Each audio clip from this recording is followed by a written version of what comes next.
First of all, we can imagine that there's a transfer rumours flying around. If you could update us on a few of them, the latest with really good stead. Is there any progress in that, or something still pursuing? No, not that I'm aware of.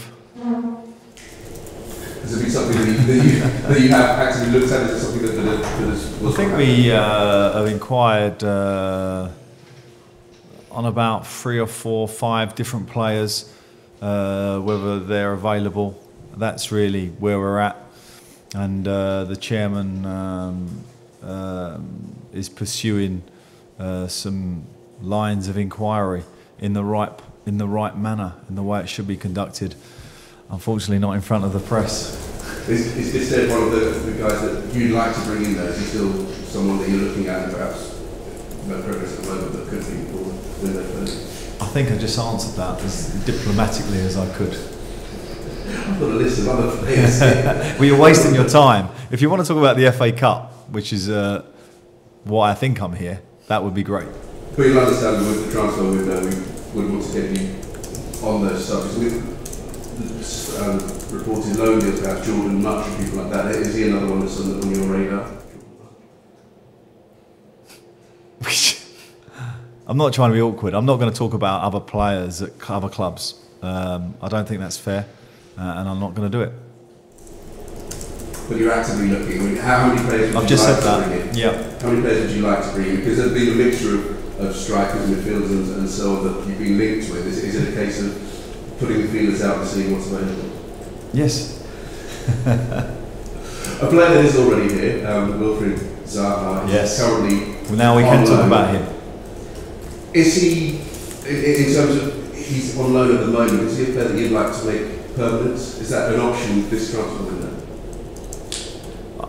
I'm not sure about that option, but what I do know is that it's a player that needs to kind of get his career on the move again. He's had a decent couple of games, made an impact, and he needs to build on that. And I think really and truly that's where Wilfried is. He's a talent. He needs to kind of nail down a permanent position here, whether he's on loan or if he's a permanent signing. So, but I've been very pleased with what I've seen so far. Because before he went to Manchester United, he was almost the rising star of the English game. He got into the international squad. In the short time you've been here, have you seen within him that ability that can perhaps get him back up to those levels again? Oh, he's certainly got the ability. But there's a lot of players who have the ability and technical ability. I've worked with players who had fantastic technical ability for the Premiership, but have only ever played League One. You need all the attributes. You need to have the strength, the power, the mental strength, and technical quality to become a Premier League player. Not many players can put it all together. Wilfried has got a lot going for him though, and he has the potential to still impact on the international stage at some point. Is he better served getting his career back on track here?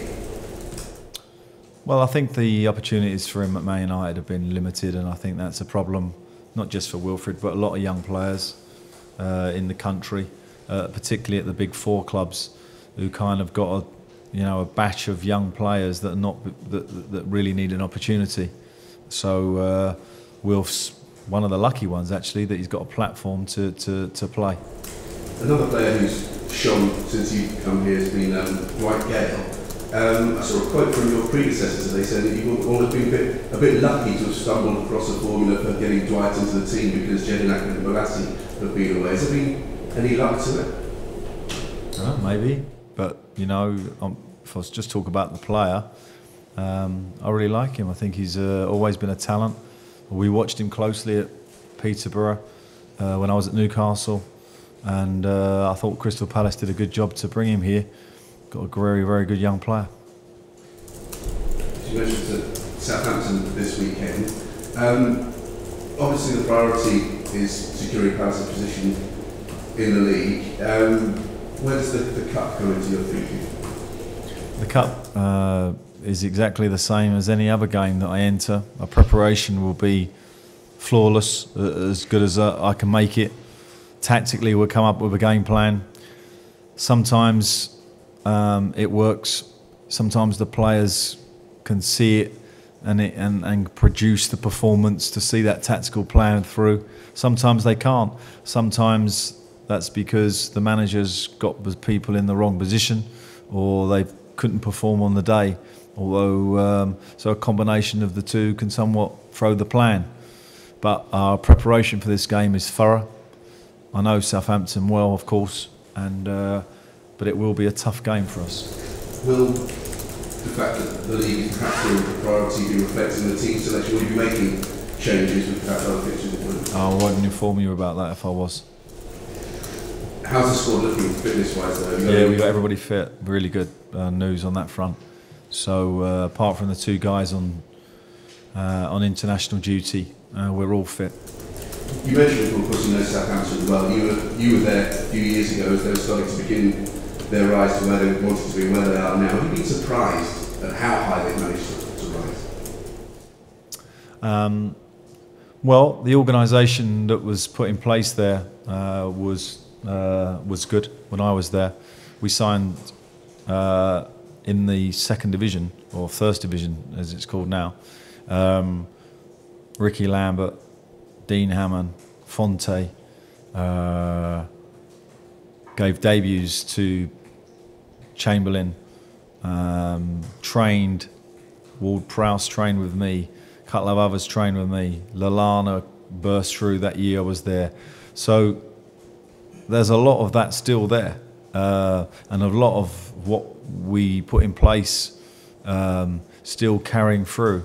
Of course, what they've done on that has built very, very well around it and on it, and they now have a terrific group of young players, complemented by international players, and therefore they're having a great period and probably the model club at the moment. Doesn't always stay like the model club though. Something they're going to have to keep going, but they're doing a very good job of it at the moment. Well, I was going to ask you there, do you think there's something they can sustain? It's been fantastic up until now, can they sustain it? Well, I think they're trying to do everything in the right manner in terms of the training ground, the way they're conducting their transfer business, the way the manager carries himself, the way the players performing. They deserve to be where they are. So I think they can, and obviously for us, the immediate test is we play them twice now. We play them in this game, we got them in the league, so you know we're going to have to concentrate hard if we're going to get a result there. Twice we have to go there. Thanks, Roger. Wally? And in the minute this draw was made, it was obviously down to us to whip up some speculation about you going back to your former club, coming up against them. But now that Nicola Cortez isn't there anymore, does it take a bit of the bite out of it for yourself and Jason Puncham? I don't know what you mean by that, but it's always nice to go back to your old club because you have people there that you love and want to see, and I'm looking forward to seeing a few friends there. I had a good time there, enjoyed it, and the football was terrific that we played. So no, I only have good feelings, and I'm sure Punch does as well. His memories are even stronger than mine because he was there through the promotions and has established himself into a real talent. And Southampton Football Club need a lot of credit for that. What I mean is, did it hurt you specifically to be released of your duties there after you'd won the Football League trophy? I think you only had 14 months and the club was on an upward trajectory before you was... Well, it was a bit unusual to lose your job after winning 4-0 away at Bristol Rovers, but that was how it was. I didn't moan about it. It was quite, I felt did a good job there. Moved on. Any other TV at the back? No? Okay, Pete. Alan, you've already mentioned about what they've got in place down at Southampton, but how much of that is a template for clubs like Crystal Palace even to follow in their mould, where they haven't got mega rich owners, but you can still survive the Premier League? Well, I would slightly disagree. That I think they've spent quite a bit of money over the last 3 years in the Premiership and invested it wisely, I have to say. I think they're the current sort of model, but when we finished 5th at Newcastle, we was the model, and then it wasn't the model. It's something that you got to keep on. You know, the Premier League moves very quickly. You know, you've got to quickly shift with the times. And at the moment, Southampton are making that adjustment well. They're moving with the times, and that's the key to be the model club for the next 5 to 10 years, is to move quickly and to keep the pace with what's happening in the Premiership and in international football. I believe when you took over down there, of course, the just about administration, Walcott and Bale had gone. You took the role on of rejigging the back room, you know, in the academy, and particularly the scouting. How effective was that down there? Well, I think it was almost a blank canvas when I went in there. We had no team, literally. I think we had 5 first-team players when I arrived, minus 10 points.